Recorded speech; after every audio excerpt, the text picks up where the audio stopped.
Down in the southern reaches of Skyrim, we can find the forested town of Falkreath.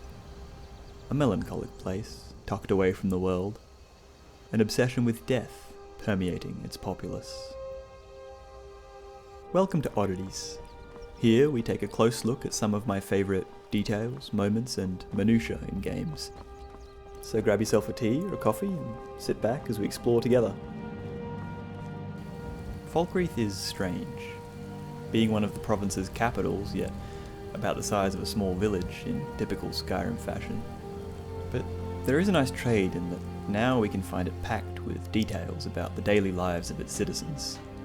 I've always been on the fence on whether I prefer bustling cities or ones where each person has an individual schedule, character, and life. We'll usually approach Falkreath from the northeastern gate, the trees kind of parting to reveal it.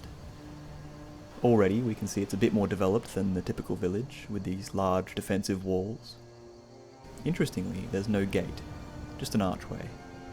These curved segments holding the archway up show an expertise in woodcraft. These likely would have been grown specifically for this role and hand-cut to get the curve just right. The banner of Falkreath sits on the outer wall, this lovely purple cloth with a stag in the middle, antlers intertwining to form a heart. To me, that invokes familiarity, connection, and kinship. It can be assumed that these are some of the values of this settlement and region, or perhaps the ruling family's tenets. There's another wall here connected to the stone entrance. This one is constructed with wooden stakes, so it's probably newer. It could be supposed that this wall was not always here, but has been constructed during this time of war to give the town some extra defense. Entering, to our right we can see a lumber mill, identical to the one in Riverwood. I'd imagine this one produces a lot less power though, sitting along this small stream rather than a river. The water probably loses a bit of momentum in this larger basin here, and looks to run underground at the other end. Unfortunately, these logs have rolled off this pile here. It'll be quite the job to get them out of the water. This mill does not seem quite as professional as Gerda's. We can find Bolund here working the mill. He seems to be the only worker, keeping the place running steady day to day. Bolund lives here at Grey Pine Goods with his brother Solaf. Inside is fairly ordinary, not overly stocked, just some potions, a few simple weapons, and some foodstuffs. We have some pheasants hanging by the fire. I guess either Bolund or Solaf get out hunting in the woods from time to time. It looks like their meal of choice for the day is a collection of cheeses. These two trophies above the dining table are a little disconcerting, kind of overlooking whoever decides to sit here. Their beds are here, but one has not been pushed up against the wall like the other to make room for this lamp here. Organisation doesn't seem to be the brothers' strong suit, and I don't think aesthetics are front of mind. Past the mill, we come across Dengir's house, the prior Yarl of Falkreath, now spending his days pacing about the place, paranoid of schemes and secrets. His maid Tikla helps keep the property clean, while his brother Thadgir also lives here. Inside, we get a sense that Dengir has retained his rich lifestyle of being the Yarl. His nephew Sidgir is the current Yarl, so it can be assumed money still flows into Dengir's pockets quite nicely. The beds are of this lovely carved wood, topped with linens rather than the usual hides. The fireplace is roaring, keeping the place warm, and it looks like Tikla has the makings of a meal starting to come together. Potatoes, eggs, fish, and other assorted veggies all waiting to be thrown in the pot. It doesn't appear Dengir thinks very highly of Tikla. Suspicious she's sharing his secrets, and yet still she puts in all this work, showing how dedicated she is to her role. Despite his attitude, Dengir will actually make Tikla his steward if the Stormcloaks take Falkreath, which is a little strange. On the dining table, we have what looks like leftovers of a breakfast, but only one of the bowls is empty. I wonder which two weren't hungry today. We have Dengir's bed over here, lavish as anything. It looks like this corner of the house is his domain, with some chairs and tables to entertain guests. The neighbours, Matthias and Indara, work their homestead, Corpselight Farm. They have all kinds of produce, as well as a chicken and a cow. I suppose most of the produce that Solaf sells at Grey Pine Goods are probably purchased from Corpselight. The cow has some piles of hay here to munch on, while the chicken has made a lovely little nest tucked here in the corner. There's a grain mill here, but it doesn't actually look like they're growing any grain. Maybe it isn't the season for it, so this might sit dormant until the next grain harvest. I'm not a farmer by any means, so I welcome corrections. The farmhouse is quite small, but very homely. We know these two recently lost their daughter in a werewolf attack, so it's interesting that we cannot find her bed anywhere. Perhaps they've already gotten rid of it, the reminder a bit too hard to bear. Being Imperial, these two immigrated to Falkreath, and it looks like they have a book on the holds of Skyrim, likely reading up on their new home. Next door we have the local inn, Dead Man's Drink. One of the inn workers, Nari, always seems to be cleaning the front deck. I guess it's either always dusty, or she just likes watching the comings and goings of the town. There isn't much to be said about the interior that wasn't already said in the Riverwood video. Valga here tends the bar, while the bard Delacour plays his tunes. Valga has a collection of wines here, ready at hand, seemingly bringing a bit more of that Cyrodiil palate, rather than the ales commonly found in Skyrim. We are almost on the border here, so it makes sense that there would be some imperial sensibilities found here that wouldn't be elsewhere in Skyrim. She knows her customers, so we still do have some ale barrels here. With Dead Man's Drink and Corpselight Farm, we're already beginning to see how the concept and themes of death have wormed their way into Falkreath. Even without speaking to the NPCs, you can get a sense of what kind of place this is, and what kind of quests you might find yourself undertaking here.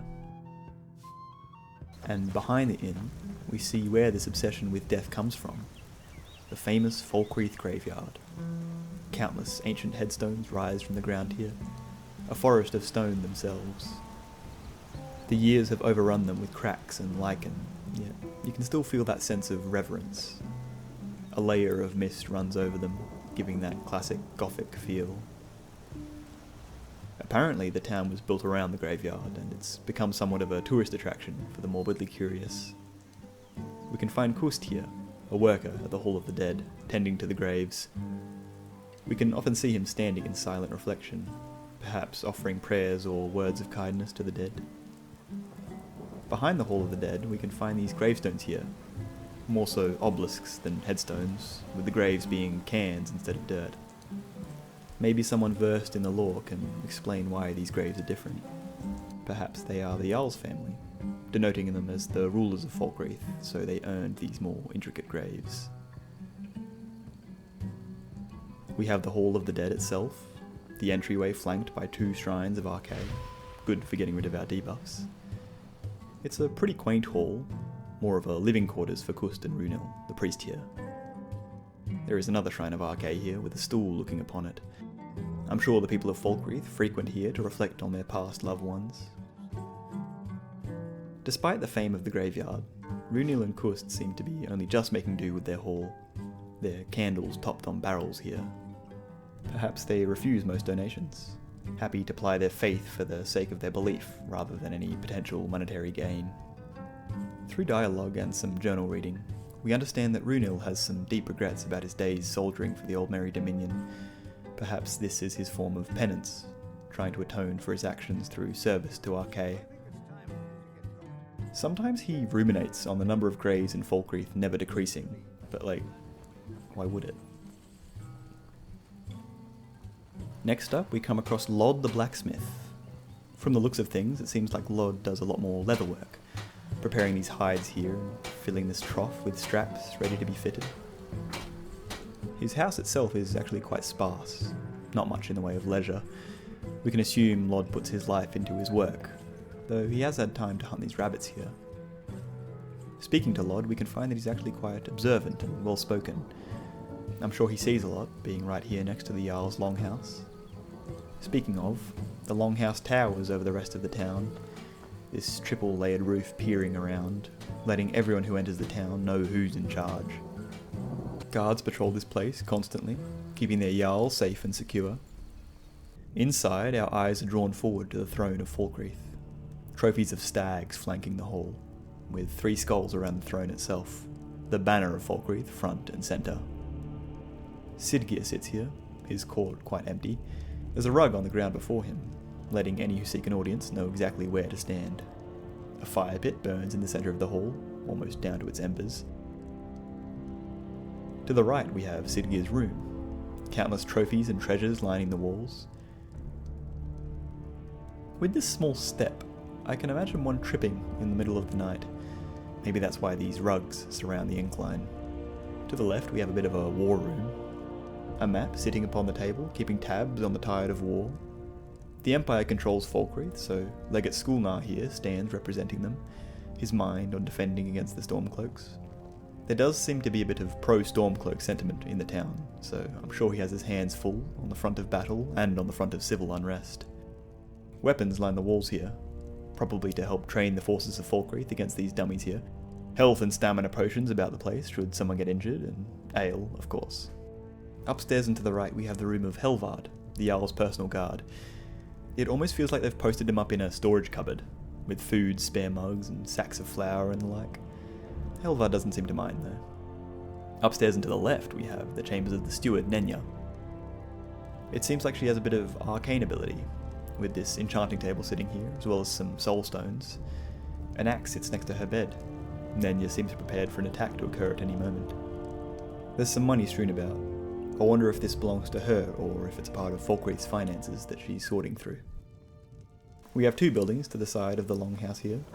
First, Grave Concoctions, the local alchemist. Inside, Zarya busies herself crafting and selling potions and poisons. All kinds of ingredients lie about the place, well organised and ready to be used at a moment's notice. There's a troll skull on the ground here. Zarya doesn't seem like the warrior type, so perhaps she was harvesting it and put it aside after getting everything she needed. Through dialogue, she mentions that she enjoys making poisons, and sure enough, we can find plenty for sale. I'm sure there's a local group nearby that would give her plenty of business. But her potions are far too strong for a warrior like us, so moving on. We come to the Barracks, the housing for the guards we've seen trotting about the place all day. It's this double-storey building with a balcony, not unlike the prefab we've seen most of the traders using for their dwellings. Inside we have this training hall for the guards to keep their skills sharp. Instructional booklets, weapons and potions lie about the place. It seems well used. The Falkreath Guard do seem quite disciplined compared to those of places like Riften. Upstairs we have 3 beds for them to fall into after their watch is over, as well as this table here with some coins upon it. Perhaps they play a game or two of dice or cards before bed. With this being Skyrim, it's probably a drinking game. Below the barracks we can find the prison. Quite a large place with this sizable cell here. Nobody inside, but there's still some bread on the table. Maybe they only just let someone out. There's a table here for whichever guard is watching the cells. A quill sits nearby, likely to fill a ledger detailing prisoners and their crimes to keep things nice and orderly. There's some cobwebs on the roof here. The guards probably keep this place dank and dark. Further punishment for their prisoners. To the left here, we can find this solitary cell, and within, the talk of the town. Sinding, the werewolf, the man responsible for the death of Matthias and Indara's daughter.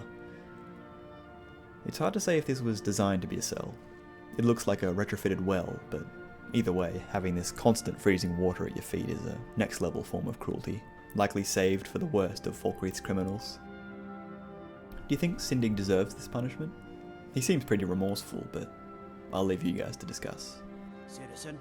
With that, we've gone through all the dwellings in the town, so let's take a look at the surrounds. Following the river up from the mill, we can see this waterfall. Further up, it looks like it's sourced from melting snow, or some underground vein flowing through the mountain. Needless to say, the water would be very cold. Above the town, we can find Shriekwind Bastion, a Nordic ruin. It overlooks the town in much the same way as Bleak Falls Barrows does with Riverwood. There's Draugr and skeletons wandering in the outside, so I assume the people of Falkreath don't get up here much. It would be pretty terrifying to see their blue eyes from the mountaintop at night. Best to stay indoors in this region. Way up this mountain, on the southeast of the town, we can find someone who's not taken that adage to heart. Agni lives up here in her little cottage, living off the land and practicing with her bow. Through dialogue we learn that her family was killed, and after getting revenge on those responsible, she escaped to a solitary life in the snow. We can see she's very self-sufficient, with a large fire going outside, cooking some meals. A lean-to sits here, keeping her firewood nice and dry. I wonder if it was her that constructed this staircase here, easing access to the house and preventing a slip that could take you off the cliff. Inside hangs all kinds of dried produce, supplies, and a table to have her supper, should the winds outside grow too strong. This has to be one of the coziest places in Skyrim.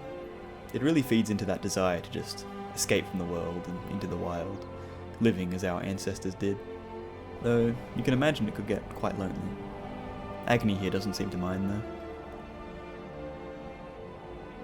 On the outskirts of the town, we come across this black pool and a mysterious door beyond. But that's an oddity for another day. And that's pretty much Falkreath itself. There's not a whole lot to it, but it's a starting point for quite a few interesting stories. There's a darkness that lies over the place, and a lot of the quests do explore those Daedric, occult themes. Thanks for watching. I know quite a few of you were requesting Falkreath, so hopefully this satisfied. If there's more details people know of, I'm always happy to do a small part 2, should there be enough interest. I try to take these details at face value, and seeing you guys elaborate on them with the deeper lore of the Elder Scrolls is awesome. For those wanting to see more of Millie, she's working on a video of her own that will kick off a series not unlike this one. I know a few of you use these videos to sleep, and I have a few ideas bubbling for some content that you might enjoy. As always, let me know if there's any games, locations, or specific details you want me to take a look at. This video itself came from requests in the comments, so I'm keen to know what else you guys would like to see. Subscribe for more oddities, and I'll see you in the next one. Cheers.